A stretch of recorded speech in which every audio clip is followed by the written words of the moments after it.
Sejam todos muito bem-vindos ao Bicast, o podcast que descomplica a medicina e a urologia. Eu sou Simone Santos e ao lado do Dr. Deusdedit Cortes Neto e Dr. Luiz Felipe Brandão, hoje falaremos de um tema de extrema importância para que a cirurgia aconteça de forma segura, a anestesia. Dr. Luiz, quem nós temos hoje de convidado para falar sobre esse assunto? Muito bom dia, boa tarde, boa noite para todo mundo, né? A gente não sabe que horas que o pessoal está assistindo, a mesma coisa que eu falei da outra vez. Eu queria, primeiro de tudo, agradecer a presença de todo mundo e principalmente hoje o Dr. Saulo.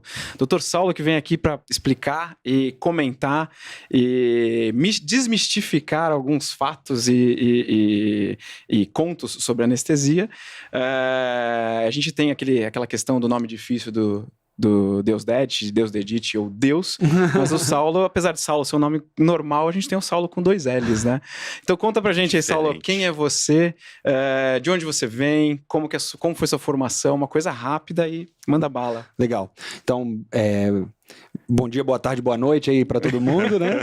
Eu me chamo Saulo Queiroz Silveira, Saulo com 2 L's, os 2 L's são para mostrar que eu nasci ao norte de Belo Horizonte, né? Então, eu sou de uma cidadezinha no norte de Minas, chamada Nova Módica. Tenho que falar de lá, porque eu acho que muito da pessoa que eu sou hoje eu devo a essa criação que eu tive no interior, né? E eu me formei em medicina na Universidade Federal do Espírito Santo, sou um andarilho aí do Brasil, e depois vim fazer residência aqui em São Paulo, fiz residência de anestesiologia no Hospital das Clínicas da USP, e trabalho nos mesmos hospitais dessa dupla aí desde então, né? E uma curiosidade é que logo que eu me formei, a primeira anestesia que eu fiz como anestesista formado foi para uma cirurgia do Deusdedit. Talvez ele não saiba disso, mas foi para ele. E ele, que é um cara muito legal, foi muito legal comigo naquele dia também. E assim, né? Acho que o início da carreira de todo mundo é desafiador e a do médico acho que é mais ainda, né? Porque a gente tem muitas inseguranças, uma dificuldade grande de transpor que a gente trouxe da teoria para a prática. E você foi muito legal comigo lá naquele dia, então fica aqui o agradecimento aí. E o Luiz Felipe, né? Que além de ser um grande amigo aí hoje em dia, também é filho de um médico da minha equipe, o Dr. Milton, que é um dos caras mais sêniores aí do nosso time, a quem também devo meu muito obrigado aí nesses anos da minha carreira. Então, eu sou formado como médico há 12 anos, sou anestesiologista há 9 e estou aqui para conversar um pouquinho com vocês hoje sobre a minha especialidade, que é tão cercada de mitos aí. Que honra, viu, Saulo? Não sabia dessa, você me pegou de surpresa. Você sabia, você não lembrava. Não sabia mesmo, não sabia que eu estava tão velho assim. E ele fala que 12 anos de formado, né? Você esqueceu de falar que você é filho do grande senhor Sávio. Exato, a fera. Senhor Sávio, essa é uma fera. Um abraço pro senhor, ajuda a divulgar esse podcast aqui entre os seus amigos, viu? Porque esse podcast é feito para vocês que estão nos assistindo. Isso daqui não é de médico para médico, pessoal. Isso daqui é de médico para pacientes, familiares, amigos. E é por isso que a gente está aqui, tá? É uma extensão do nosso consultório, só que hoje é uma extensão da nossa sala cirúrgica, né, Luiz? Não só consultório. Nós vamos falar de cirurgia e anestesia. Saulo, já começa explicando para a gente. O paciente sempre pergunta, o que é mais perigoso? É a cirurgia ou é a anestesia? Putz, eu acho que é interessante porque... Contando uma história para exemplificar, né? Quando eu era residente, eu fui anestesiar uma cirurgia que chama endarterectomia de artéria pulmonar. Uma cirurgia muito complexa, na qual o paciente, durante o procedimento, ele fica em parada cardíaca por cerca de 20 minutos por conta da cirurgia. Aí eu entrei no quarto, expliquei tudo isso pro paciente, olha, nós vamos parar o seu coração, vai ficar sem circular sangue e tal. Aí ele olhou para mim e falou assim, doutor, eu não tenho medo nenhum da cirurgia, eu só tenho medo da anestesia. Então, assim, existe realmente esse mito, mas eu acho que há de se dizer o seguinte, os anestesistas foram a primeira especialidade que se preocupou essencialmente com a segurança do paciente, em evoluir em técnicas voltadas para a segurança. Então, hoje nós temos processos muito seguros, medicações muito seguras e muita monitorização, né? Hoje a gente consegue monitorizar muito bem o nosso paciente. E conseguindo monitorizar muito bem o nosso paciente, a gente consegue garantir uma segurança, um padrão de segurança realmente muito boa ali para o paciente de uma maneira excelente. Então, acho que hoje ambos são muito seguros, tanto a anestesia quanto a cirurgia, mas a chance do paciente ter um desfecho muito ruim por causa da anestesia isoladamente é muito, muito, muito pequeno. Muito a gente vê bastante assim, né? Aquele negócio, doutor, eu tenho medo da anestesia geral. Só que a gente tem que entender que talvez a anestesia geral é onde você tem o maior controle sobre o paciente naquele momento que ele está dormindo. Então você tem o controle cardíaco, você tem o controle de atividade cerebral, você tem o controle de o que está entrando de droga, do que está saindo, como está sendo monitorado. Conta um pouquinho desse controle pra gente, assim, até onde vocês podem ir nesse controle, que acho que é muito interessante, né? E entra numa pergunta dos nossos pacientes, né? Principalmente aqueles pacientes que a gente vai operar, por exemplo, de cálculo, né? ele sempre pergunta, doutor, vai ser geral, vai ser hack, Sedação. peri? Então, assim, fala dessa questão da segurança que o Luiz Isso, falou em relação à geral, que a gente ouve de vocês anestesistas, que a geral é mais segura porque a gente consegue controlar mais. Isso. Mas aí já entra na história do o que é uma anestesia geral, o que é uma hack, o que é uma peri, porque o pessoal tem muita dúvida em relação a isso. Não, isso é bem interessante. Eu vou responder para vocês como eu costumo responder para os pacientes também, né? Essa é a ideia. É, exato. ideia. Nada de medicar. Nada de Não, medicar porque a isso. teoria da... Não, vamos aquele jeito fácil, como se eu estivesse passando visita no paciente antes da cirurgia. É a sua visita pré-operatória. Explicando pra ele. Com certeza. Essa é a nossa 3 anos. ideia. Então, acho que Boa. É isso aí, Boa, é isso isso aí. aí. eu acho que a melhor analogia é a seguinte, né? Se você estiver se afogando e eu te der um paraquedas, não é que ele não vai te ajudar, ele vai te atrapalhar, né? Você vai enrolar nele e vai se afogar mais rápido. Assim como se você estiver caindo de um avião e eu te der um bote salva-vidas, você vai se estabacar no chão lá com o bote e tudo. Então, não existe uma anestesia que seja mais segura que a outra. Existe uma anestesia que está indicada para cada situação Perfeito. específica.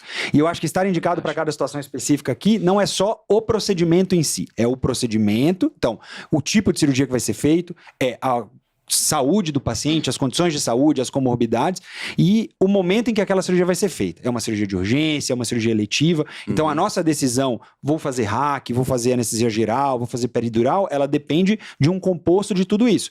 E aí o recado principal é, não existe uma que seja mais segura que a outra. Existe a que se encaixa melhor naquela situação. Acho que esse é o grande recado aí para todo mundo. Quanto, né, a diferença ali Entre elas. anestesia geral e sedação, né, que seria o equivalente, que às vezes as pessoas perguntam, não dá para ser só uma sedação, ou é só uma As sedação? pessoas ou os cirurgiões, né? Os pacientes também, às vezes, né, mas os cirurgiões principalmente.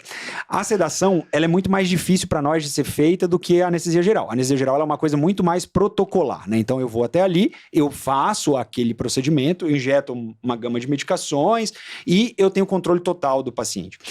A diferença básica entre anestesia geral e sedação é, na anestesia geral, eu auxilio o paciente na respiração dele, então eu tenho um dispositivo lá na garganta que ajuda ele a respirar, um ventilador mecânico, e na sedação eu preciso sedá-lo o suficiente para que ele tolere o procedimento, mas sem parar de respirar. Então, vocês já percebam que a sedação ela é um equilíbrio muito mais tênue do que a anestesia geral. Então, na anestesia geral a gente tem um controle muito maior da situação, né? E isso Tem uma coisa interessante, a gente faz muito vasectomia, Sim. né? E hoje em dia, eu acho assim... acho que a gente quase não faz, quase assim, a gente não faz, ponto. Mas aquele negócio de fazer anestesia, fazer a vasectomia no consultório com anestesia local. Uhum. Eu sempre levo o paciente para o centro cirúrgico. E um conforto para o paciente é a anestesia. Só que a gente vê assim, às vezes o anestesista vem para a gente, doutor, você vai fazer uma vasezinha, então você quer uma sedação ou você quer uma geral? Com máscara, por exemplo. Você explica sobre a máscara aí. Eu falo, cara, aqui você se sentir mais confortável. E que o meu paciente vai ter o melhor desfecho. Mas é só uma sedação? Não é só, nada é só. Sem dúvida. Nada é só. Pelo contrário, eu vejo manter a sedação desse jeito que você falou, que é manter o cara respirando, porém, sem sentir o estímulo da dor, manter esse equilíbrio, não são todos os anestesistas que conseguem. Porque às vezes você vai fazer a anestesia local e ele dá uma mexidinha. Ele não vai sentir nada, ele não vai lembrar nada disso, mas ele dá uma mexida. Pra mim, isso é ruim. Então, o anestesista, nessa hora, talvez fazer a sedação seja mais complexo do que fazer geral. A gente costuma, Aí explica isso. A gente costuma brincar que a sedação ela é muito mais artística do que a anestesia geral. A anestesia geral é uma coisa mais de protocolo, a sedação ela é mais artística. E a sedação também, ela depende do que eu faço, mas ela depende também muito da resposta do paciente. A gente costuma dizer que tem pacientes que são bons de sedar e pacientes que não são bons de sedar. Sim. Então, é um paciente obeso, que tem muita apneia do sono, que vai ter muita dificuldade para respirar. Esse não é um bom candidato para fazer sedação, entendeu? É um paciente que toma um monte de remédio controlado para dormir, que aí o efeito das minhas medicações fica bastante imprevisível. Esse também não é um bom paciente para sedação. A anestesia geral não tem erro, entendeu? É direto, você vai usar as medicações, elas vão fazer os efeitos delas, e eu tenho a situação toda ali na minha mão, toda ela controlada. Eu acho que isso é bastante importante. E também, né, antigamente não havia opção. Ou era sedação, ou era anestesia geral com paciente entubado. Aí o Luiz falou aqui da máscara laríngea, né? A máscara laríngea é um dispositivo que foi inventado para contornar uma situação na qual o paciente fosse difícil de entubar. Ela é um dispositivo menos invasivo, que garante a ventilação sem a gente precisar entrar dentro da traqueia do paciente, que é o cano que leva o ar lá para os pulmões. Só que hoje a gente conseguiu adaptar ela para conseguir fazer uma anestesia geral de uma maneira menos invasiva. Então, hoje, para muitos procedimentos, da urologia principalmente, a gente consegue fazer com anestesia geral, porém com o uso de máscara laríngea. E aí, aqui, às vezes, né, os pacientes, eles chegam, não, mas me disseram que é só uma sedação com máscara laríngea. Não, não existe sedação com máscara laríngea, né? Com máscara laríngea é anestesia geral. Talvez o que eles queiram dizer é que é um procedimento menos invasivo, isso sim, e se adequa bem para a maioria dos procedimentos de vocês que a gente vai fazer aí. Porque são coisas rápidas, né? Com menos de 2 horas, né? Exato. Que é a maioria da urologia, né? Menos de meia hora. Você conseguiu entender o que é uma máscara laríngea? Sim. Eu queria... Não. Então tá bom, vou. Eu queria isso. Viu? Para isso que ela tá aqui, né? Eu queria que o senhor explicasse. Além disso, eu queria que o senhor contasse assim um pouquinho o passo a passo, né? Eu entendo que para vocês, enquanto cirurgião, enquanto anestesista, é óbvio o caminho que o paciente faz, né? Então ele está lá no quarto, recebe a visita do anestesista e muitos pacientes perguntam, de fato, é geral, é sedação, tem essa preocupação, mas eu não fiz a consulta, eu vou conversar com o médico que horas? Eles perguntam muito sobre as medicações, acho que, né, é uma outra pergunta também, e contar qual é o passo. Então o paciente está no quarto, ele é sedado no quarto, ele chega no centro cirúrgico acordado, tem pacientes que têm aquele pavor de entrar no centro cirúrgico e saber tudo o que está acontecendo, o anestesista fica com esse paciente ali o tempo todo, então são, né, que para vocês enquanto mundo, Sem dúvida. é óbvio, Sem dúvida. mas o paciente tem muita insegurança nesses pontos. Legal. Você viu que a Simone é a nossa especialista em experiência do paciente. Exato. Então, assim, quem está nos escutando aqui, eles querem saber exatamente isso. Eu devo conhecer o anestesista antes do procedimento? Sim. Porque tem muita gente que diz, doutor, mas eu não vou saber quem que é o anestesista, quem vai me anestesiar. Tem muitos lugares, eu sei que tem cidades no Brasil onde existe plantões de anestesista, onde você não tem anestesista eletivo, é o anestesista do plantão, você não Sim. consegue conversar. Não é, graças a Deus não é a nossa realidade aqui, né? Então explica, realmente eu acho que é importantíssimo, Simone, essa questão da experiência do paciente, eles querem saber qual é essa sequência aí. Tá, legal. Então, da máscara laríngea, né? Antigamente, quando a gente precisava botar o paciente em ventilação mecânica, a nossa única opção era a intubação orotraqueal, que você usa um aparelho que chama laringoscópio, e aí você consegue ver a entrada da traqueia e você coloca um tubo dentro da traqueia do paciente. O famoso tubo. O tubo, esse é o famoso tubo. O entubar. Exato, o o O intubar. paciente sempre pergunta, mas intuba? Isso, vai entubar, vai entubar. Isso. Sim. Lembrando sempre que a intubação que a gente faz lá para cirurgia, a gente intuba uma pessoa saudável eletivamente. É totalmente diferente do que acontecia durante o Covid, né? As pessoas às vezes relacionam as duas coisas, Sim. que ali era um paciente doente, estava em insuficiência respiratória, a intubação ela tinha uma outra indicação. Complicou, Exato, né? exato. Deu ruim. Na cirurgia Agora, não é isso, isso né? aí. Na cirurgia não é isso, é um passo porque as nossas medicações tiram a força muscular, o paciente para de respirar e a gente precisa ajudar ele a respirar. Então, esse é o primeiro ponto. Só que nem sempre, nem todos os pacientes, a gente consegue visualizar a entrada da traqueia para poder colocar o tubo lá no lugar certo. E aí teve difícil, né? que é o que a gente chama de viária difícil, que é uma situação, inclusive, que é perigosa, ameaçadora da vida, e alguns anos atrás, não faz muito tempo, um médico inventou um dispositivo que se chama máscara laríngea.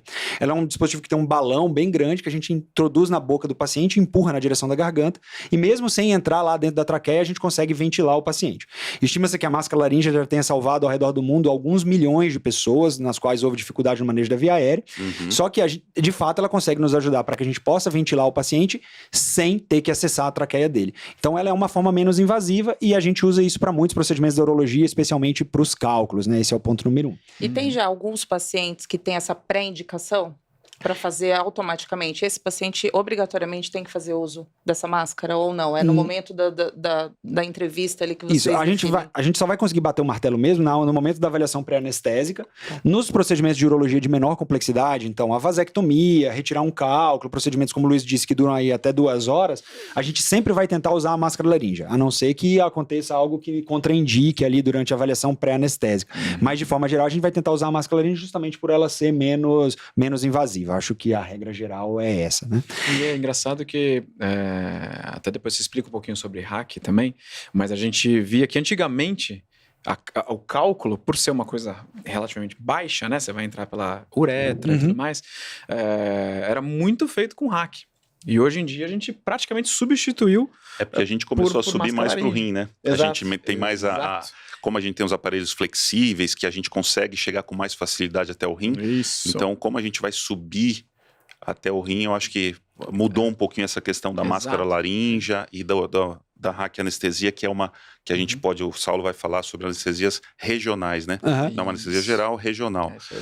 A gente não deixou ele falar a Hack Anestesia e a Peri ainda. A gente fica Vai falando, cortando. vai falando. E o passo a passo. Vou Então, cobrar. Isso, vamos deixando anotado aqui. O passo a passo aí, né, que a Simone falou é o seguinte. Então, todos os pacientes, eles precisam ser submetidos a uma avaliação pré-anestésica, né? Isso é uma lei. Existe uma resolução do CFM que diz que todo paciente, antes de ser anestesiado, precisa ser avaliado por um anestesista.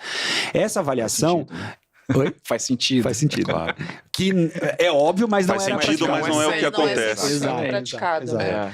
Mas hoje, né, a gente tem a opção de fazer isso no consultório antes ou no dia da internação do paciente. Geralmente, quando o paciente é saudável, não tem nenhuma coisa que comprometa, vocês já sabem mais ou menos ali o que compromete ou não. O cirurgião já tem essa noção, Já né? tem, a gente tem um intercâmbio forte aí, a gente faz lá no dia da internação, até para não fazer o paciente ter que ir em mais uma consulta, enfim. Perfeito. Mas em situações nas quais haja algo a mais que a gente precise avaliar, ou que o próprio paciente se sinta mais confortável, a gente está totalmente aberto à possibilidade de fazer ali a consulta pré-anestésica no consultório, ou de forma online, da maneira que for melhor aí para o paciente. Nessa consulta, basicamente, a gente vai ver características do paciente quanto a medicações que ele usa para a gente decidir quais medicações precisam ou não precisam ser suspensas antes da cirurgia. A gente vai ver quais medicações precisam ter a dose alterada, enfim. A gente vai ver também as comorbidades, né, as doenças aí que o paciente tem para a gente poder se planejar e ajustar o que a gente vai fazer, até em termos de necessidade de UTI para o pós-operatório, reserva de sangue, tudo isso. E a gente vai ver o histórico desse paciente em outras anestesias prévias. Então a gente vai ver, você teve alguma complicação? E aqui tem três coisas que são muito importantes. Então, a primeira delas é a dificuldade no manejo da via aérea, da intubação, né? Que, eu fui fazer a cirurgia da outra vez, tiveram dificuldade. Então, já chama a minha atenção para uma situação que pode ser grave. A segunda é a história de náusea e vômito. Então, quem teve náusea e vômito numa cirurgia anterior, tem uma chance maior de ter náusea e vômito numa cirurgia posterior. Sim. E a gente sabe daí, né, que temos que investir melhor na prevenção para que esse paciente não tenha náusea e vômito nessa cirurgia. Esse é um dado fundamental ali da avaliação pré-anestésica. Perfeito, é isso mesmo. E a terceira, a gente vai perguntar da história familiar daquele paciente com anestesia, porque daí a gente está investigando uma doença específica, que o nome é assustador, e eu acho que agora vai dar medo em todo mundo, que é a hipertermia maligna. A hipertermia maligna merecia até uma voz Traduz grossa, né? Hipertermia maligna. A gente coloca em destaque. A hipertermia maligna. Deixa preto e branco a imagem. Exato. Hipertermia maligna. Mas traduz esse palavrão pra gente. Beleza. Hipertermia maligna é uma doença genética, então existem famílias que têm hipertermia maligna. Essa é uma doença genética que, ao entrar em contato com alguns tipos específicos de anestésico, e aqui vou falar um nome feio, são os anestésicos halogenados e a succinilcolina, essas pessoas elas desenvolvem uma reação que elas têm uma hiperatividade muscular, com uma morte muscular maciça, liberação de potássio, que é um íon que está dentro do músculo, e aí isso vai para o sangue, causa uma coisa que é excesso de potássio no sangue, e o excesso de potássio no sangue faz parada cardíaca, tá? Então é uma doença que, ao ser exposto ao anestésico, rapidamente o paciente desenvolve febre por essa hiperatividade muscular e parada cardíaca em minutos. E só existe um remédio que trata, que por lei esse remédio tem que estar presente no hospital, que é o dantrolene, e a única forma da gente reconhecer pacientes potencialmente sob risco é perguntando se na família dele ele teve alguma história. Então, aquele paciente que vai te contar, eu tive um familiar que morreu de maneira inexplicável durante a cirurgia. Então, esse já é um paciente que a gente chama a nossa atenção. Ficar esperto.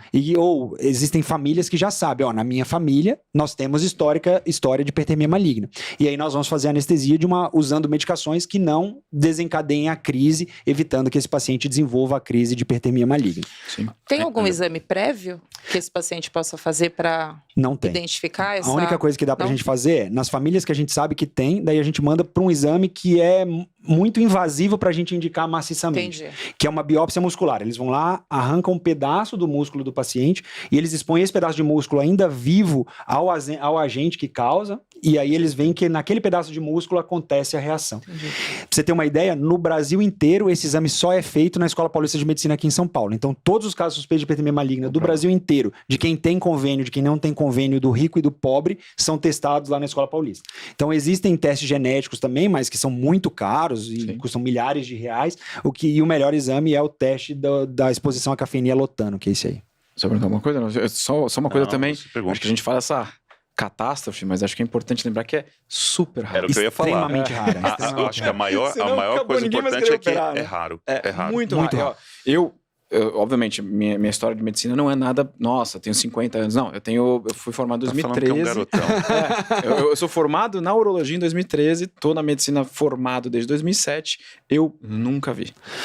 Ainda bem. Ainda bem Você que deve é ter um raro. viés, Então, você a deve minha ter um viés equipe- porque você é anestesista mas e é por você causa da deve ter equipe, mais. né? A minha Exato. equipe faz por mês 10 mil cirurgias, eu tô no grupo há 10 anos, numa Sim. conta de padaria. A gente já anestesiou pra lá de 1 milhão de pacientes nesse tempo que eu tô na equipe. Sim, sim. A gente teve um caso. É. Então é uma É isso coisa aí. extremamente, extremamente Essa é a rara. mensagem. Essa é a que eu mensagem. gostaria de Mas passar. é importante a gente personalizar. Com certeza. Essa é sempre a nossa mensagem, personalizar e ver cada paciente. Individualizar, né? História familiar é importante, né? Faz parte da tua anamnese. Exato. Eu acho que pra fechar, né, sobre hipertermia maligna, eu acho que o mais importante é saber, né? Porque existe um mito muito grande ao redor dessa doença, né? Muitas vezes o paciente pergunta: tem aquela doença lá da anestesia? Anestesia. Então, assim, ela é muito rara em primeiro lugar e os hospitais têm o remédio e os anestesistas estão treinados para tratar. E dando remédio, a crise cede, o paciente fica bem. Mas eu vou te falar que assim, eu ouço pouco essa pergunta. Não sei se você ouve muito essa pergunta. Pra mim, às vezes os pacientes Talvez perguntam. perguntem direto pro anestesista. E aí, né, então, seguindo aqui na minha explicação aí do passo a passo, então depois a gente vai examinar o paciente, orientar sobre jejum e ver o tempo de jejum. O jejum no pré-operatório é uma coisa muito importante Isso, eu para queria evitar falar do broncoaspiração, né? Não é só maldade do anestesista, então não é só para deixar as pessoas passarem fome, mas a gente... Jejum de líquidos e sólidos, Isso né? que eu ia falar. Então o existe, inclusive né? água. O né? inclusive Ele água é muito importante falar. né? Mas Então- água, sim, água. É. Então vamos lá, o jejum preconizado, ele é de 8 horas para a dieta comum, alimentos normais, de 6 horas para dieta leve, então aí é comer basicamente torrada, coisas que não deixam muito resíduo no estômago, não dá para comer feijoada e querer fazer com 6 horas.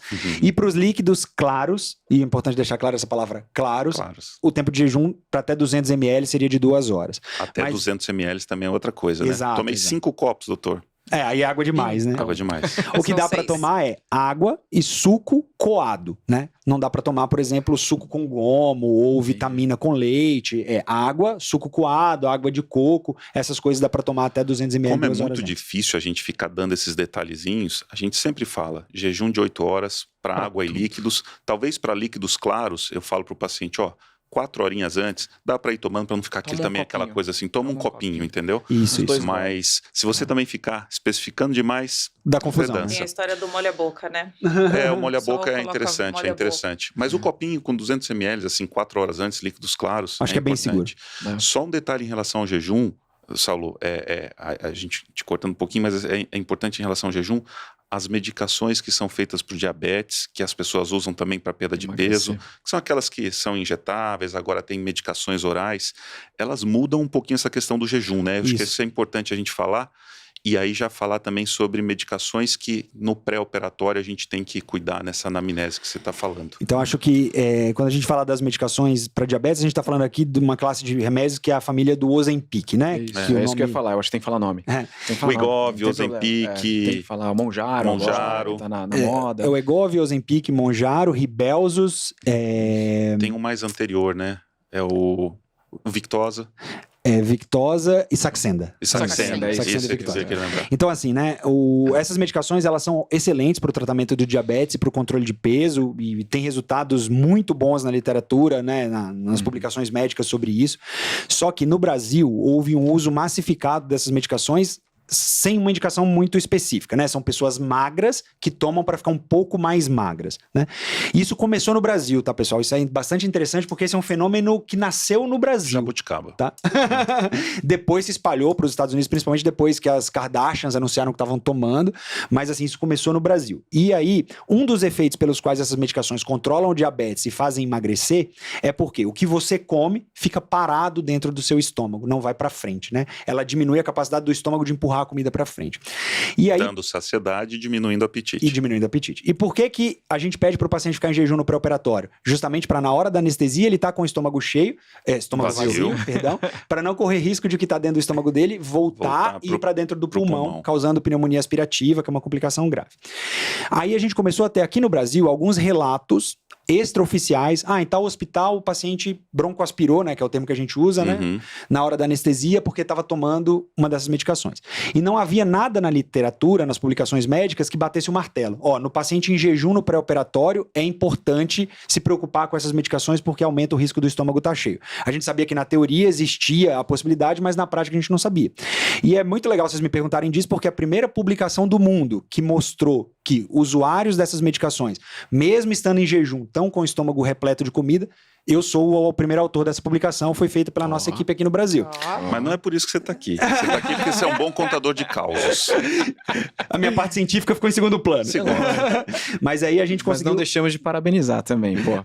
Até porque hoje em dia fazer parte científica, principalmente no Brasil, e principalmente no hospital privado, é muito difícil. Uma coisa é assistência, né? Outra pesquisa. No Brasil é difícil você fazer essa junção. Parabéns, porque é difícil. Obrigado. Sim. Mas a gente conseguiu publicar um artigo que mostrava que em pacientes que iam fazer endoscopia, que estavam tomando esse remédio, que eles estavam lá, né? Em 20% das vezes eles estavam com o estômago repleto de comida, enquanto num paciente que não toma, a chance é de 3% de ter comida. Então aumenta aí muito, muito mesmo. Esse nosso artigo foi citado em várias publicações internacionais, gerou discussão em congresso americano de anestesia, congresso europeu, todos citaram o artigo porque ele realmente trouxe uma novidade para o mundo inteiro, já que o problema ele nasceu aqui no Brasil, nós também fomos o primeiro a discutir.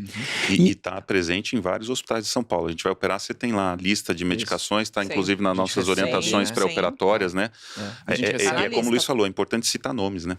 E aí veio a pergunta, né? Quanto tempo antes precisa suspender essas medicações para o efeito passar? E aí nós temos medicações que toma todo dia, nós temos medicações que tomam uma vez por semana, e aí ninguém sabia a resposta para essa pergunta. Depois da nossa publicação, a Sociedade Brasileira de Anestesia lançou um informe dizendo que tinha que suspender por 21 dias, mas baseado... mas muito sem embasamento. Sim. Então, eles não tinham ali um embasamento para poder realmente dizer isso.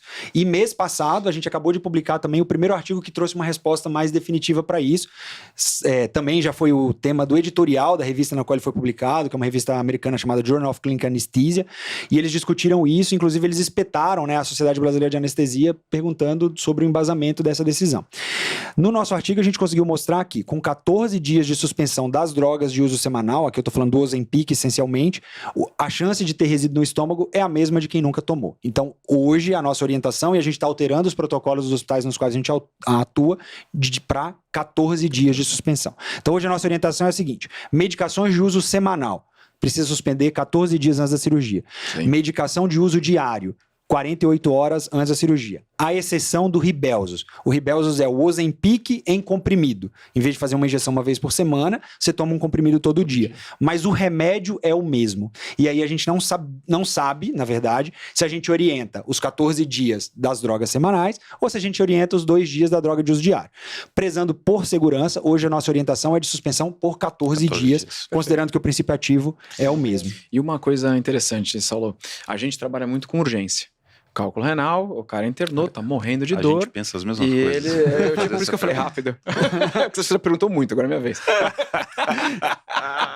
Tá fácil hoje, tá fácil. Você viu? Tem que ser rápido aqui.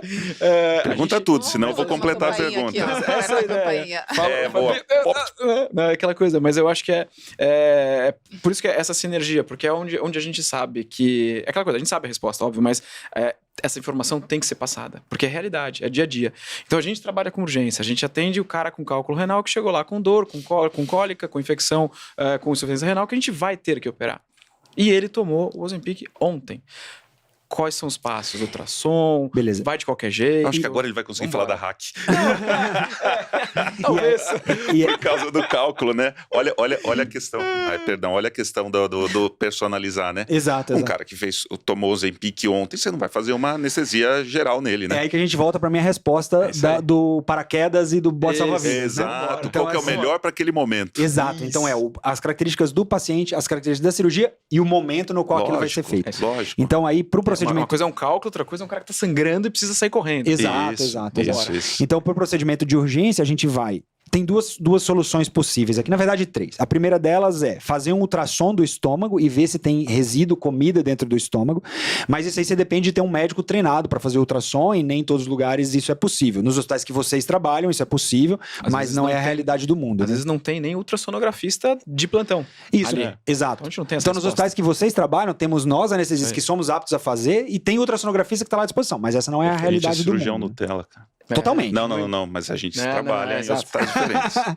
E ver se tem resíduo. Se não tiver resíduo, segue normalmente, a gente sabe que não tem comida, o problema está solucionado, vamos seguir com a anestesia geral com a máscara laríngea. Se tiver resíduo, a gente tem duas opções.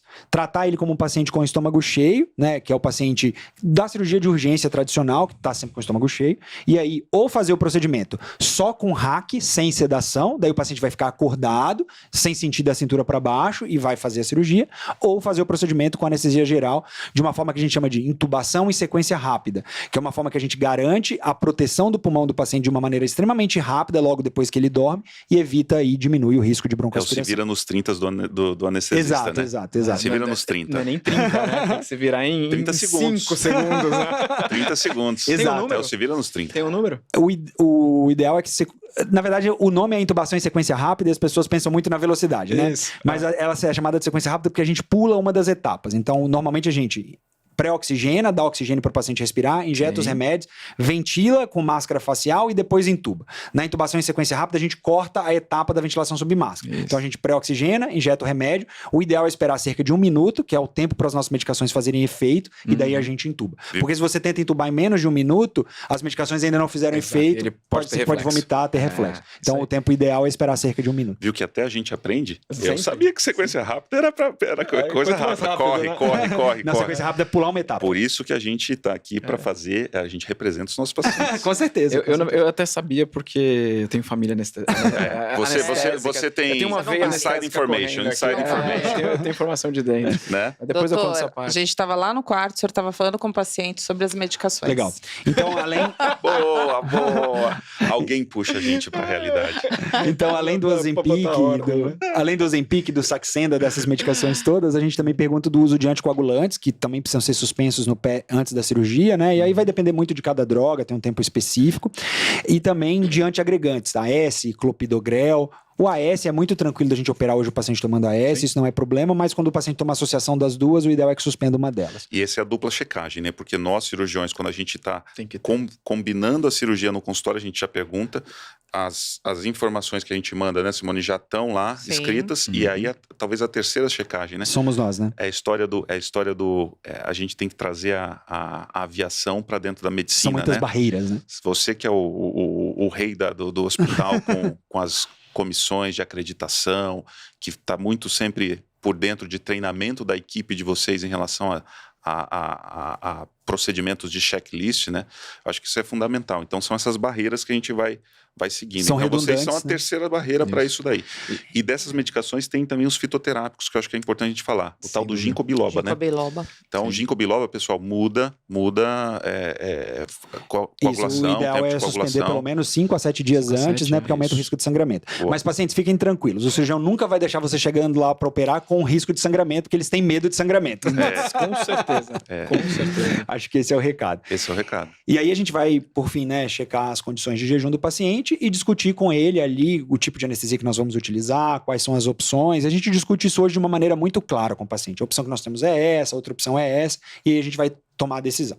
Daí se vai para o centro cirúrgico dormindo ou vai acordado. Então existe a possibilidade de administração de uma medicação que a gente chama de medicação pré-anestésica, que é, de forma geral, uma medicação aí da família do midazolam, do Rivotril, né, que é a medicação que as pessoas usam em casa, que a gente dá para o paciente para que ele durma antes de chegar lá ao centro cirúrgico. E muitas vezes o paciente não vai dormir e a gente não tem como garantir para ele que ele vai dormir, mas o que eu costumo dizer para os pacientes é assim, vai ser como se você tivesse tomado 4 caipirinhas. Aquela sua preocupação que estava desse tamanho vai ficar bem pequenininha assim e você vai chegar lá no centro cirúrgico relax. Se você não dormir, pelo menos você vai ficar relax. E aí, né, a gente pode dar isso por comprimido ou por injeção. Para os meus pacientes, eu sempre tento convencer da injeção. Por quê? Porque o comprimido demora muito tempo para fazer efeito, daí o paciente ainda vai chegar lá na sala de cirurgia muito acordado. A injeção ela é muito mais efetiva, o paciente dorme mais rápido, ele acaba tendo uma experiência melhor. E aí talvez a melhor experiência que a pessoa possa ter do centro cirúrgico é não ter experiência com o centro cirúrgico, Não né? Não se lembrar não dele lembrei é de maravilhoso, nada. né? E aí eu levanto uma... Vamos de novo interromper, né? A gente vai seguindo uma sequência e tem aquelas quedas. Tranquilo, e a gente vai. tem a Simone aqui Exato, depois você fala pra gente voltar. para puxar o Mas fio. isso lembra uma coisa muito legal que eu tenho certeza que você já ouviu, Já. você já ouviu. Simone também já deve ter ouvido isso. Mas aquele medo assim, doutor, você me deu o midazolam. Vou falar um monte de besteira, bobagem. Eu vou falar um monte de bobagem. Ó, aí depois eles acordam e falam, o que eu que eu falei? Aí eu falo às vezes, cara, você levantou, começou a dançar, não é brincadeira, não tem nada disso. E duas coisas interessantes. Primeiro, por que eles falam às vezes mais besteira ou menos besteira. E a parte mais interessante é a amnésia. Ok. Eles vivem aquele momento, Mas não lembra, conversam como se estivessem normal, respondendo tudo, mas eles não lembram disso. E essa Pra onde endoscopia, vai né? essa informação? A Né? Exato. endoscopia é assim também, É né? verdade, Os pacientes verdade, sim. fazem uso, não Sim. chegam a ter essa anestesia que acontece no centro cirúrgico, mas realmente não lembram de nada, estão ali acordados, falando, engole, e faz tudo Responde, que... faz é. tudo, é. E muitos falam, não, quero que uma amiga vai comigo, um Só amigo, pra não falar como besteira. é que é, a pessoa fica junto. Pra tapar minha boca, se eu começar a falar bobagem. A medicação Então, da assim, né? verdade. Todos os anestésicos, eles são drogas depressoras do sistema nervoso central, como o álcool também é. Então, um paciente sedado é eminentemente um paciente bêbado, a grosso modo. Tá. Né? Uma comparação muito simplória é isso. E aí, né, quando você tá bêbado, primeiro você perde as inibições, né? Então, primeiro você começa a ficar alegrão antes de você ficar dormindo, né? Então, primeiro deprime as inibições para depois deprimir as ativações, né? A gente costuma dizer isso para o paciente. Então, assim, alguns pacientes realmente no início ali, quando a medicação começa a fazer efeito, eles começam a ficar um pouco mais falantes. É muito raro o cara falar alguma coisa verdadeiramente pesada ou algo constrangedor, mas assim, ele acostuma a falar ali alguma bobeira ou outra. Às vezes sai, ou o paciente fica repetindo a mesma pergunta várias Repetitivo, vezes. né? Isso é bem comum, né? É. E de fato, como o Luiz disse, antes de você perder a consciência, você perde a memória. Então o paciente ele vai conversar com a gente e depois ele não vai se lembrar que conversou. O que eu sempre brinco com os pacientes é perguntar o nome do cachorro. Daí depois, quando eu vou fazer a visita pós-anestésica, eu chego pra ele e falo assim: ó, você tem um cachorro que chama Boris, né? Puta, como você Como é sabe? que você sabe? Porque eu perguntei pra você naquele momento que você não tinha mais memória, mas você ainda tava Última acordado. lembrança, né? Exato. Importante dizer que a anestesia é que nem carnaval, né? O que acontece na anestesia morre Cara, na anestesia com certeza. também, né? Com Aí certeza. voltamos à mesma coisa de pensamento. Eu tava pra falar essa frase. Que eu falo assim, aí o paciente fala assim, mas e se eu falar besteira? Eu falei, fica tranquilo, porque lá é igual Vegas. Exato. O que acontece em Acontece em Vegas, Vegas. fica em Vegas. Até porque a gente precisa que você também acoberte a bobeira que a gente falou, então tá tudo certo, né? Mas isso é uma coisa muito importante que a gente pensa, né? Assim, como cirurgião, as pessoas, elas literalmente entregam a sua vida para nós. Sim. Por isso que dá a importância da coisa do quem vai me anestesiar. Se você não vai apresentar ou não tem como apresentar o anestesista, você como cirurgião, você tem que ser o fiel depositário da confiança do paciente. Sim, Entendeu? sim. É um A estado gente de vê vulnerabilidade Como a gente vê hoje em muito dia grande, né? aqueles casos lamentáveis de até violência contra paciente, principalmente pacientes mulheres. Então, assim, eu acho que o cirurgião ele tem que confiar muito no anestesista em relação a isso, mas estar presente em todo o ato, Uhum. né? Em Todo todo passo, ato, né? todo Cada passo a passo, passo da entrada do centro cirúrgico, Uhum. receber o paciente entender que ele está ali, entendeu? Ou então ter alguém da equipe, sempre da equipe que esteja ali, tô aqui, a gente tem mais pessoas na sala, e o anestesista, eu acho que é peça fundamental nisso daí, essa confiança que a gente tem em vocês. Acho que quando a gente consegue conversar com o paciente antes de estabelecer esse vínculo, o paciente sempre vai melhor pro centro cirúrgico ainda. muito mais tranquilo, né, Claro, cara? muito mais tranquilo. Não tenho dúvida. E são gente- coisas que parecem bobas, né? Mas não assim, são, né? todo mundo que está ouvindo aqui, os nossos pacientes, familiares, a gente sabe disso. Então, quando eu tenho familiar que precisa operar, eu vou no centro cirúrgico. É porque eu não confio na pessoa que eu indiquei o meu parente? Não. Não é isso, é para dar aquele apoio psicológico, aquele apoio emocional, entendeu? Mas eu confio plenamente no colega que está ali operando e que está anestesiando. Com certeza. E é legal também que a gente vê muito assim, quanto que realmente o paciente deposita na gente aquela confiança. E ele tá ali, às vezes a gente tá subindo, né? Conversei com o paciente no quarto, tô descendo, vou me trocar, vou chegar, enquanto isso ele já foi indo, às vezes ele chega na sala antes que a gente. E aí a gente chega lá, ai doutor, que bom que você veio, enquanto eu vou anestesiar, pega na minha mão. Sim. Então você fica ali conversando, tudo Com bem. certeza. Dona Maria, aqui cheguei. Seu José, tô aqui.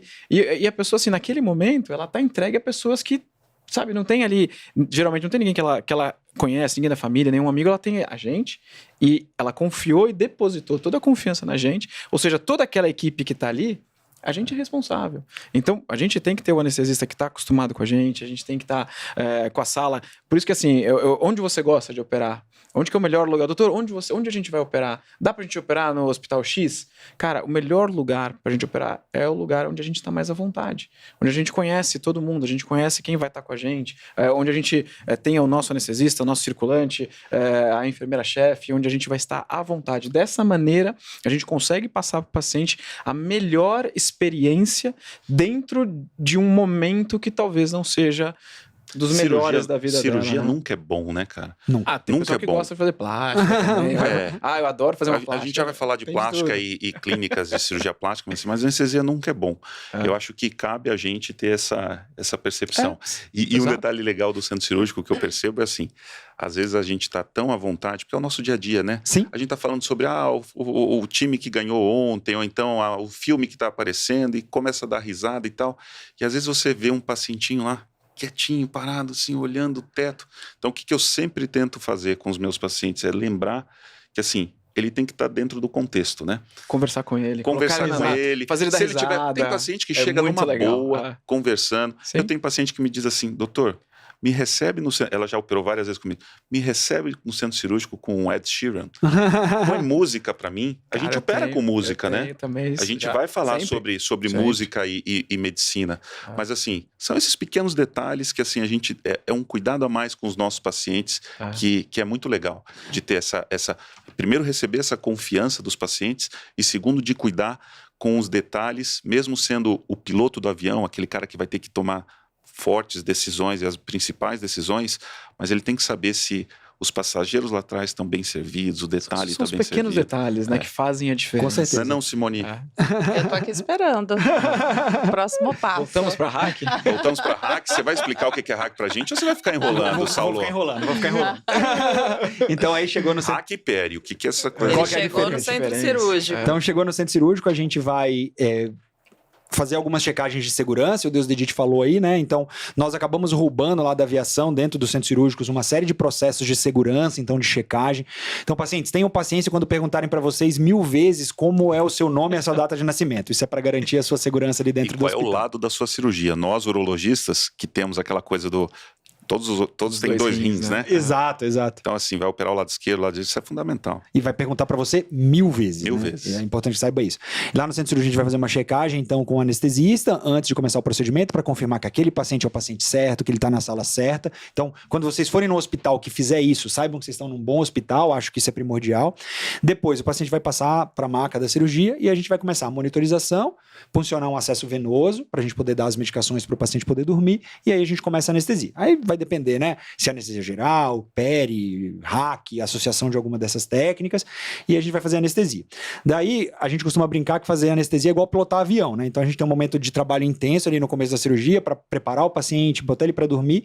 Tem um tempo de calmaria durante a cirurgia, que a gente fica basicamente monitorizando o paciente, e aqui os pacientes eles têm uma expectativa de que a gente vai lá dar um remédio, sai da sala e vai tomar café, né? Na verdade, a gente fica lá do lado do paciente, cuidando dele a cirurgia inteira, ao lado da cabeça dele, né? A sala de cirurgia, ela tem o lugar do anestesista, né? O goleiro tem o lugar debaixo das traves e a gente do lado do aparelho de anestesia. Então a gente fica lá bem do lado do paciente durante todo o procedimento, e aí a gente vai ter um segundo momento de trabalho, que é a hora de pousar o avião, né? A hora de acordar o paciente, que é um momento também delicado, que a gente vai desligar as medicações. Aqui não é uma injeção que dura um tempo na anestesia geral, a gente fica dando a medicação continuamente, ou por uma bomba de infusão, ou pelo gás que o paciente está respirando, e essa medicação ela tem um tempo de duração muito curto. No final da cirurgia a gente desliga essa infusão e o paciente acorda. A gente vai tirar o dispositivo que está mantendo ele respirando antes dele acordar, vocês não vão vivenciar esse momento, então quando vocês acordarem o dispositivo já vai ter saído lá da garganta de vocês, e aí o paciente vai despertar.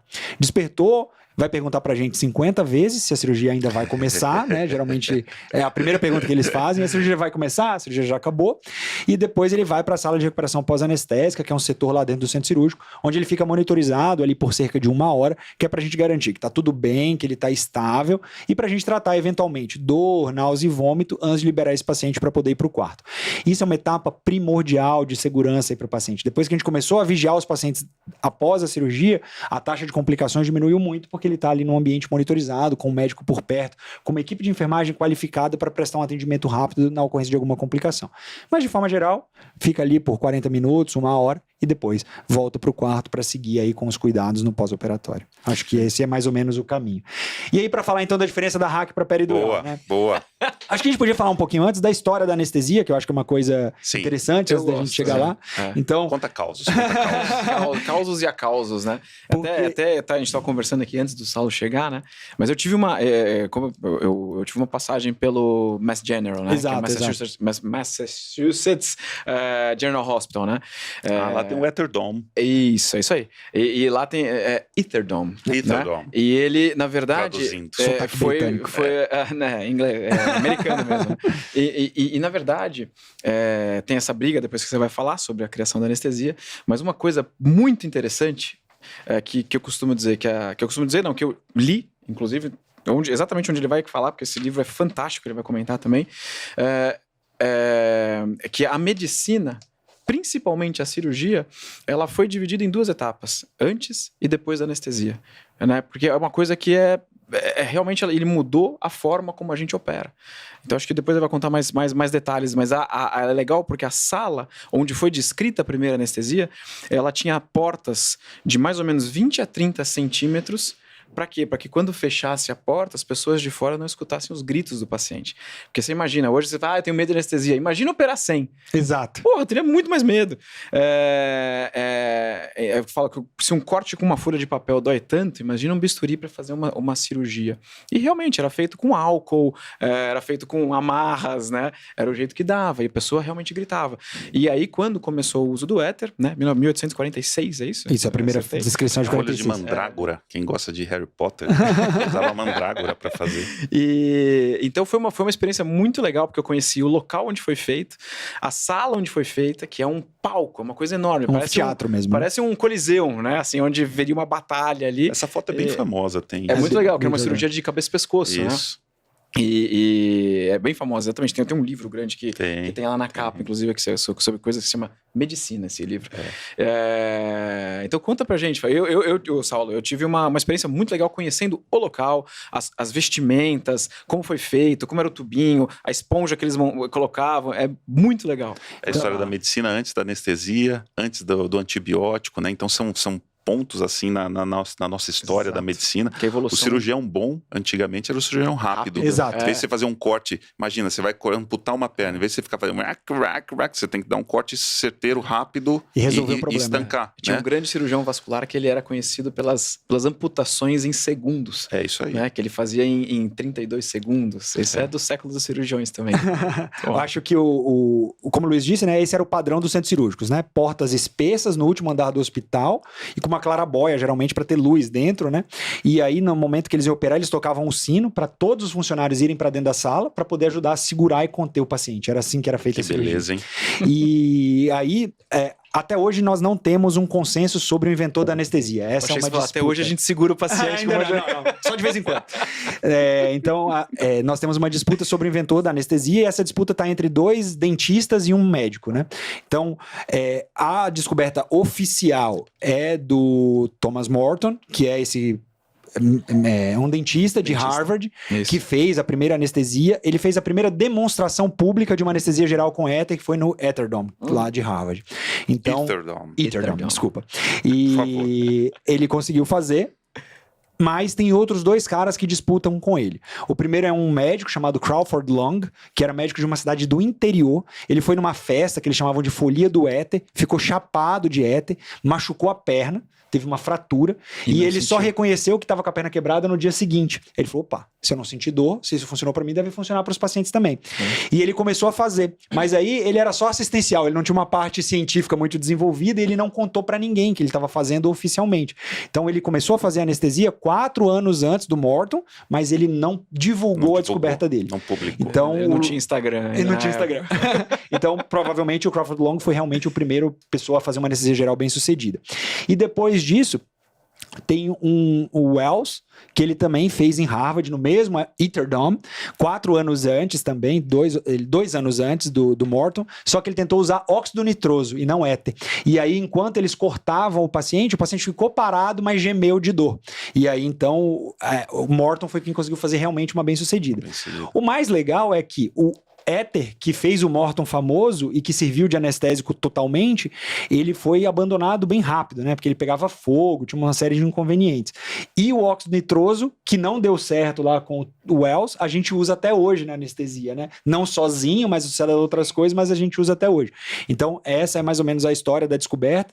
E a descoberta, ela é disputada entre esses 3 caras até hoje, quem é. Algumas sociedades reconhecem um, outras sociedades reconhecem outro, mas a descoberta mais oficial é do Morton, porque ele fez publicamente, ele publicou no New England a descoberta. Então, ele é quem as sociedades médicas mais oficial, acreditam, né? ele é o mais oficial. Tá? Então, pela história, eu acho que não foi um médico que descobriu, né? Porque ou foi um anestesista ou um dentista, né? Dentista. Você quer deixar um anestesista pé da vida, você pergunta, anestesista é médico? Né? Eu já ouvi essa pergunta de todo mundo, inclusive de várias pessoas da minha Vários família. pacientes perguntam. Mas sim, nós somos médicos, eu fiz 6 anos de Explica aí, viu, Saulo? Isso é importante. Eu era um bom aluno da minha turma, entendeu? Eu tô até Foco olhando pra nele. câmera pra falar, entendeu? Então, assim, eu era um bom aluno. E engraçado que quando eu disse pra minha mãe que eu ia ser anestesista, ela falou assim, mas por que você é tão inteligente? Você vai desistir da medicina? Mas sim, nós somos médicos, a gente fez os 6 anos de faculdade, depois faz 3 anos de especialização, né, de residência médica em anestesiologia. E nós somos talvez os únicos médicos que atendem desde o recém-nascido até um idoso de 100 Não, o anos. urologista também faz isso. Mas você se subespecializa. Olha aqui. E a Tem gente 2 também urologistas para atende desde uma a cirurgia controvérsia. ginecológica, urologia, cirurgia cardíaca, transplante de pulmão, neurocirurgia. Então a gente atua numa gama muito grande bom, de vocês procedimentos, né? Então, procedimentos muito simples como a endoscopia e tão complexos quanto uma cirurgia cardíaca. Então, acho que a gente merece ser chamado de médico, né? Quer deixar o anestesista pé da vida também? Faz uma hackzinha pra mim. Explica o que é a hackzinha, vai. Então vamos lá. Então, concluindo lá a parte da história, né? A hack, apesar das pessoas acharem que ela é mais simples, ela foi inventada depois da anestesia geral, né? Mais de 50 anos depois, por um alemão chamado Beer. E aí o mais legal é que a primeira Você droga... aplicava, né? Ele aplicava no auxiliar, o auxiliar aplicava nele, né? E a primeira hack anestesia ele fez usando uma medicação que também é usada até hoje, mas não como remédio, que é a cocaína, né? Olha Ele só. diluía a cocaína em água, injetava na coluna da pessoa e a cocaína é um anestésico local e ela funcionava. Então assim, né, a gente tem algumas Se técnicas fosse hoje ia ser cannabis, né? tá mais na moda, né? Tá mais na moda. Mas assim, a gente tem algumas técnicas de anestesia que não sejam anestesia geral ou sedação, né? Técnicas que não perturbam a consciência da pessoa. Então a gente tem os bloqueios periféricos, que a gente injeta anestésico ao redor dos nervos, por exemplo, do braço, e daí só o braço fica anestesiado. Ou a gente faz isso guiado por ultrassom, então a gente consegue ver o nervo, vai lá, injeta anestesia ao redor daquele nervo e o nervo para de funcionar momentaneamente e a pessoa fica sem sentir o braço. É até que a gente usa para cirurgia de ombro, por exemplo, cirurgia na mão. E a gente também tem a possibilidade de fazer hack ou peridural. E aí qual que é a diferença entre a hack e a peridural? Tecnicamente é o lugar onde a gente joga o nosso anestésico. O nosso sistema nervoso central, o cérebro e a medula, eles ficam dentro de um saco, que a gente chama de saco dural, e dentro desse saco tem um líquido, que é o líquido cefalorraquidiano, o líquor. Na hack anestesia, a gente fura esse saco e injeta o anestésico diretamente dentro desse líquido, portanto, em contato direto com a medula do paciente. Na peridural, a gente para antes desse saco, imediatamente antes dele, e injeta por fora.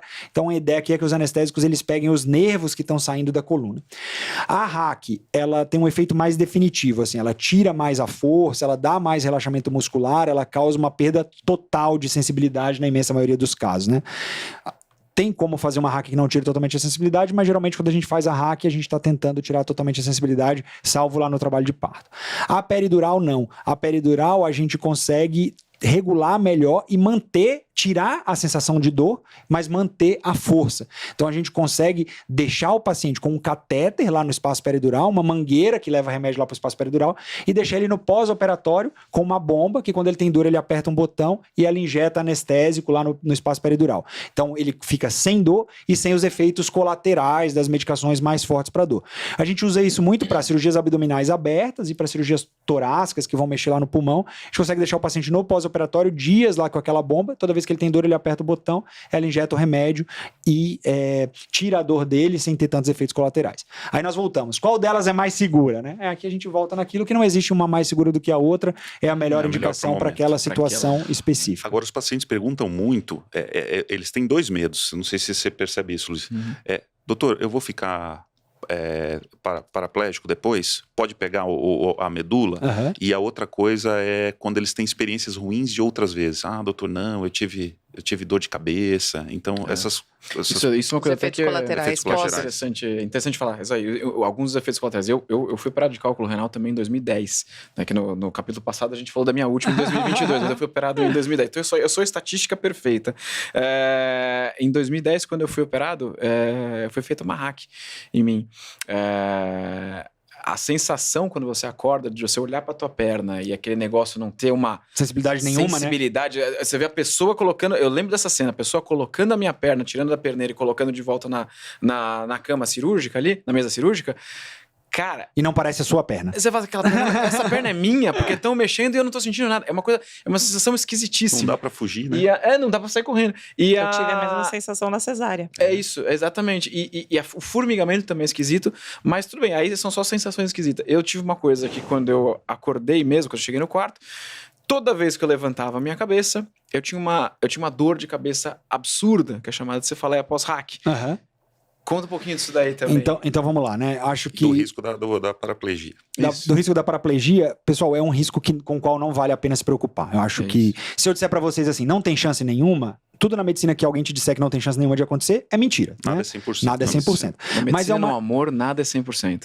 Mas na prática, a chance disso acontecer é realmente muito, muito, muito próxima de zero. Não é um risco com o qual você mereça que você se preocupe. Não vale a pena se preocupar com ele. Tá. Porque o lugar em que a gente faz a hack já não tem mais medula, tem uma outra estrutura que a gente chama de cauda equina, que é a medula já com os nervos espalhados. Então não tem como você furar a medula com agulha, que é uma preocupação que as pessoas têm. Então acho que esse é o ponto número 1. E a chance de ficar paraplégico seria se formar um hematoma, que não é algo que vale a As pena agulhas você se estão muito mais preocupar. finas hoje em dia, o que Muito melhora mais, também a sem dúvida. Nossa sensibilidade, diminuição da cefaleia pós-hack pós-hack, também. né? E aí, eu acho que o Luiz falou de não reconhecer aquela perna como sendo sua, é porque as pessoas pensam muito na sensibilidade tátil, né? De não sentir. Mas a gente tem uma outra sensação que a gente chama de propriocepção, que é você saber onde estão as partes do seu corpo. Então, você não precisa olhar para sua mão para você saber que ela tá aqui. Você sabe onde ela tá, né? Você consegue pôr o dedo na ponta do nariz, mesmo sem estar vendo o nariz. Isso chama propriocepção. E a anestesia, ela tira a propriocepção. Então, você não percebe mais onde a sua perna tá. E isso é, sem dúvida, o que é mais estranho. Da cefaleia pós-hack é o seguinte. Quando a gente faz a hack, então a gente fura lá esse saco para poder injetar o remédio lá dentro do líquor. E quando a gente injeta esse remédio lá dentro do líquor, fica um furo e pode vazar remédio por esse furo, pode vazar líquor por esse furo. Sim. Isso diminui a pressão, comprime o cérebro e faz a dor de cabeça. Essa dor de cabeça, como o Luiz disse, ela é bem característica. Ela piora quando você fica de pé e melhora quando você deita. Basta você deitar, ela melhora, porque daí equilibra as pressões ali por conta do vazamento e tudo se resolve. Então, acho que o que é interessante é dizer o seguinte: hoje, a chance de acontecer cefaleia pós-hack, ela é muito baixa, porque, como Deus disse, a gente usa uma agulha muito fina, é uma agulha ridiculamente fina, ela não consegue nem furar a pele. A gente tem que furar a pele com uma outra agulha e passar ela por dentro, e além disso, a ponta da agulha tem um formato que diminui a chance de ter cefaleia pós-hack. Então, hoje a chance ela é muito, muito, muito, muito baixa, realmente. Então não vale a pena se preocupar. Aí tem outra pergunta que é: doutor, mas eu posso levantar minha cabeça? Pode. Se a dor de cabeça for acontecer, ela vai acontecer com você levantando a cabeça ou não. O que acontece é, quando ela acontece, se você levantar a cabeça, ela Vai tende a doer. piorar. Né? Mas não é levantar a cabeça que faz a dor acontecer. E hoje a gente tem tratamentos. Antigamente a gente tinha que fazer uma coisa que chama blood patch para tratar. Né? A gente tirava sangue da veia, fazia uma peridural e injetava sangue para tapar lá o buraco e fazer parar o vazamento e resolver a dor de cabeça. Hoje tem uma coisa que chama de bloqueio esfenopalatino. A gente troca um furo nas costas por um cotonete embebido de anestésico que a gente enfia no nariz do paciente, bate na parede posterior do nariz, anestesia um gânglio que inerva o crânio e a dor de cabeça ela tende a melhorar também. Então até o tratamento para essa Legal. a condição é muito mais rara e hoje quando ela acontece a gente consegue tratar de uma maneira muito mais simples. Tem E algum tempo pra esperar pra fazer? Não, agora eu preciso fazer o cotonete. Geralmente a gente diz o seguinte: se a dor de cabeça não tá te incomodando muito, não vale a Segura. pena tratar. Se ela tá te incomodando, no momento que ela tá te incomodando, já vale a pena tratar. É importante deixar claro também que essa dor de cabeça ela melhora sozinha. Em 7 dias Com ela vai passar. hidratação também, né? Hidratação ajuda, não ajuda? Hidratação ajuda, não é muito efetivo, mas ajuda. Mas assim, eu acho que o que mais a pessoa tem que pensar é: daqui a 7 dias vai passar. melhorar A totalmente. minha melhorou com 5 dias. Né? Muito Passa legal. tudo. Tava quase indo pro blood patch. Quase. Quase. Bastante coisa. Doutor Saulo, muito obrigada. Muito Mas enriquecedor esse bate-papo. Nós Acho que a voltaremos. gente... To be continued. volta. Eu acho que vale um segundo episódio. hein? O senhor volta. Com certeza, eu agradeço muito a vocês pela oportunidade de estar aqui. Eu sempre tive vontade de participar de um podcast. Aí, Eu ó. gosto um pouco de falar, né? Talvez isso Não, a seja gente não percebeu famoso, isso, não. né? Mas, Estávamos assim, preocupados com a sua parte técnica, mas acho que foi extremamente didático. deu pra Deslumbrante. entender muito bem. Deslumbrante. Acho que é uma coisa E- importante pra gente falar. O Saulo, como eu falei, não é só a parte técnica que ele está aqui, mas é pelo contador de causa, mas a gente também tem outros colegas anestesistas, né, que estão no dia a dia com a Sim. gente. Sim, com certeza. Super competentes, nossos amigos, a gente agradece, esse episódio também é dedicado a eles. Sim. A Não gente vamos sabe citar que... nomes. Não, é melhor não citar Não nomes, né? Não, é melhor não citar nomes, porque são muitos. Exato. Mas, e que vivem os perrengues do dia a dia no centro cirúrgico com a gente, mas a característica do Saulo de contador de história, super didático, eu acho que você tem que vir num segundo episódio com a gente aqui, com certeza, Opa, Saulo. legal. E aí eu acho que a Simone tinha dito, né, que era para trazer uma recomendação de livro, eu acho que vale uma menção. Esse é um livro que é bem legal, que se chama, né, As 10 Maiores Descobertas da História da Medicina. E ele é um livro bem interessante, que ele conta de uma maneira bastante didática, e a anestesia está aqui listada entre as 10 maiores descobertas. Mas é da medicina? Eu pensei a mesma coisa quando eu li ele. E esse livro, ele é legal. Não pode deixar de ler. Esse livro especificamente tem uma história legal, porque eu ganhei ele de um professor da faculdade no primeiro período, no primeiro semestre da faculdade. Tem uma dedicatória dele aqui, inclusive, o professor Acari. Se um dia ele ouvir esse podcast, acho que ele vai ficar feliz. Manda pra A gente ele, manda manda o pra podcast ele. pra ele. E que me deu uma outra visão aí da medicina. Eu acho que vale a pena ler. Ele tem uma linguagem bastante didática. Não é um livro para médicos, é um livro para leigos. Eu acho que vale bastante a pena ler. Que legal, Isso aí. que legal. E eu posso só falar uma última coisa aqui também. Eu, em nome da minha família, né? Eu tenho uma formação anestésica desde sempre. Meu avô foi anestesista, meu pai foi anestesista. E eu não fiz anestesia porque eu falava que eu gostava mais da parte de lá do campo cirúrgico. Gostava de me mexer, fazer, e eu fui realmente cativado pela urologia, A gente pela fica do parte lado, cirúrgica. do lado não pensante, né, da barreira do... Na barreira hematoencefálica, vocês são o hematoencefálica. sangue, né? A gente é o sangue. A parte mais Vocês são ativa, né? encefalo. Então, obviamente, eu deixo aqui a minha apreciação pela anestesia, que foi por onde eu entrei na medicina. Então, uma homenagem, né? Queria agradecer muito meu avô, meu pai, que obviamente me apresentaram a medicina. Um pouquinho da anestesia. Meu avô sempre falou para mim, você pode ser o que você quiser, mas você vai precisa aprender a fazer uma hack. Porque ele realmente era daquela época que você ia fazer, às vezes não tem ninguém O próprio ali. cirurgião fazia Então, ele anestesia, né? fazia a hack e depois Operava, ia né? operar. Então ele tem a formação de anestesista, talvez assim, mais pela vivência do que faculdade ou residência. Naquela época Legal. não tinha nada. E dentro do mundo acadêmico tem, né? A anestesia dentro do departamento de cirurgia, muitos deles. Sim, né? sim. Exatamente. No E- Brasil só tem um departamento de anestesia aqui em Botucatu. Os outros todos são submetidos ao departamento de cirurgia. E, obviamente, meu pai também, que foi quem seguiu a coordenação, seguiu os passos do meu avô. E hoje tem essa incrível equipe aí que o Saulo faz parte e eles coordenam e tem uma sinergia e uma coisa muito bacana que a gente, como cirurgião, tem... Fica muito tranquilo. Fica tranquilo em tê-los como os nossos anestesistas aí. Legal, é um prazer trabalhar lá com o pessoal, né? Nós somos uma empresa, fazer propaganda, né? Que é a CMA Anestesia, que presta serviço para eles aí, para vários outros cirurgiões. E eu acho que quando eu falo aqui, tudo isso que vocês me ouviram falar são os cernes da nossa empresa, né? A gente acredita nesse tipo de coisa, na humanização, no contato, pessoal tanto com o paciente quanto o cirurgião, e a gente vai se encontrar aí ao longo da vida, com certeza. Talvez Muito até hoje à legal. tarde. Né? Obrigada, doutor. Obrigado, Simone, Obrigada. obrigado pelo convite. Muito bom. Obrigado, pessoal.